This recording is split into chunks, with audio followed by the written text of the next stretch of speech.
Hello everyone and welcome to another short video on our own devices. I'm Jim Messier and today we are having a look at a type of object that I absolutely love looking at on this channel, a kit.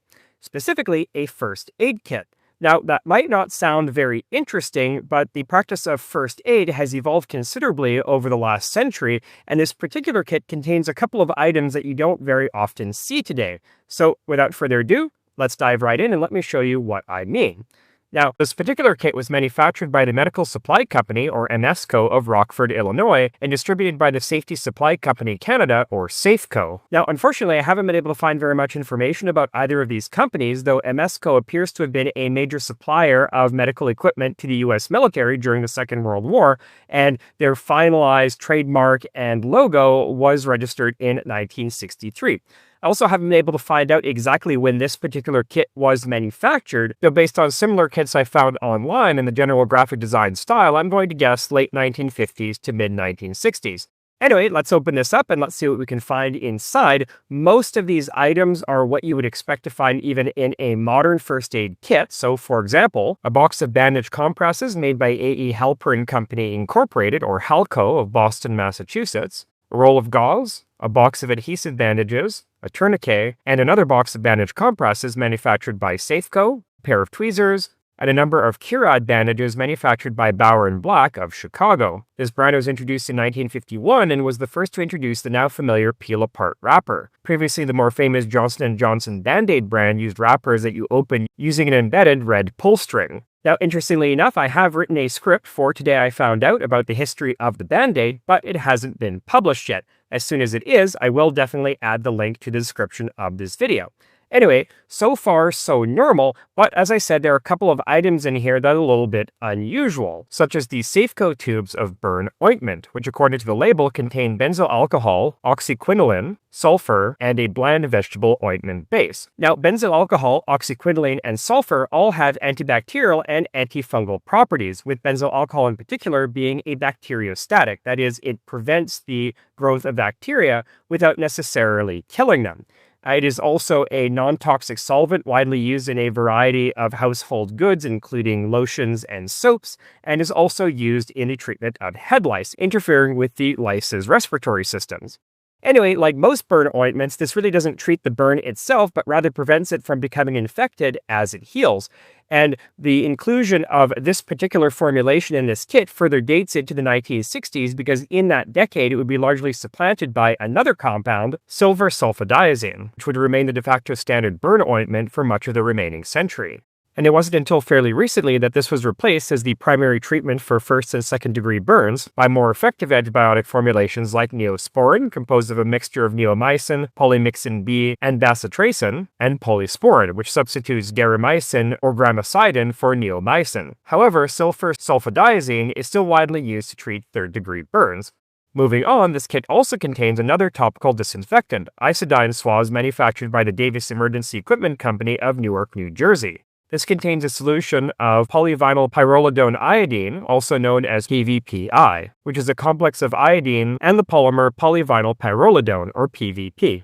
Now, iodine has been used as a topical antiseptic since at least 1839, typically in the form of tincture of iodine, which consists of 2% elemental iodine, potassium or sodium iodide, water, and alcohol.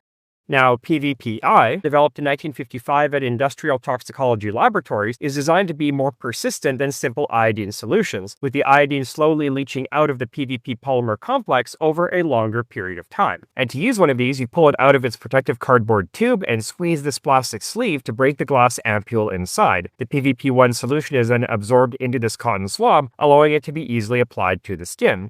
And finally, we come to possibly the most interesting item in this kit, this MSCO manufactured box of ammonia inhalants, better known as smelling salts. These are used to revive someone who has fainted and consist of a sealed glass ampule covered in an absorbent gauze wrapper and filled with a mixture of ammonium carbonate, aqueous ammonia, oil of lemon, oil of lavender, oil of nutmeg, and alcohol. So to use one of these, you crush the ampule so that the ammonia solution soaks into the wrapper, and then you hold it about 10 to 15 centimeters from the patient's nose. And so when they breathe it in, the extremely pungent ammonia fumes cause them to jolt back to consciousness.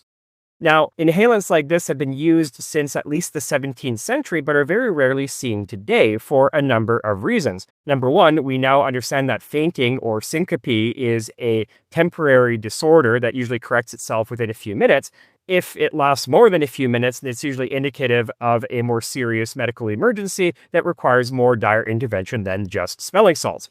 And secondly, not only can the ammonia fumes burn the mucosa if you hold the inhaler a bit too close, but also that jolt produced by the inhaling the ammonia fumes can cause neck injuries. However, you still see these widely used in sports like hockey, rugby, or boxing to provide the little pick-me-up and increased performance. And if you want to learn more about the fascinating history of smelling salts, I actually have a video on Today I Found Out about that, linked in the description.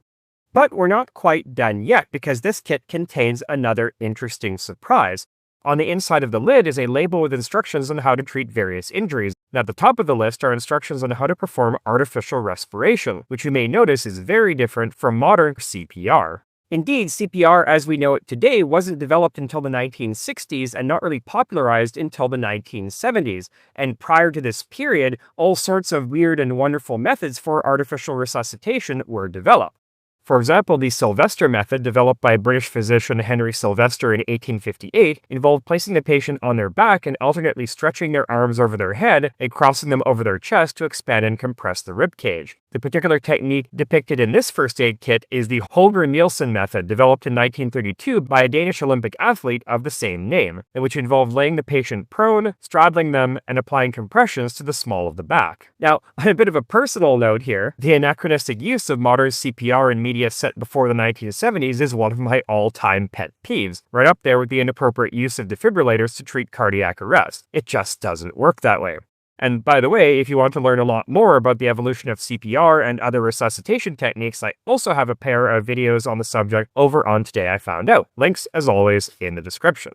Anyway, that's all I have for you today. A bit of a different one this time. I came across this kit in the 17-wing RCAF collection, and looking closely at it, I saw that there were a couple of items that were of interest and thought I might present them to you. Anyway, I hope you enjoyed that. I thank you so much for watching, and I'll see you next time in another video or look at yet more medical equipment and other fascinating devices just like this one. Until then, I'm Jean Messier from Our Own Devices. Have a great day.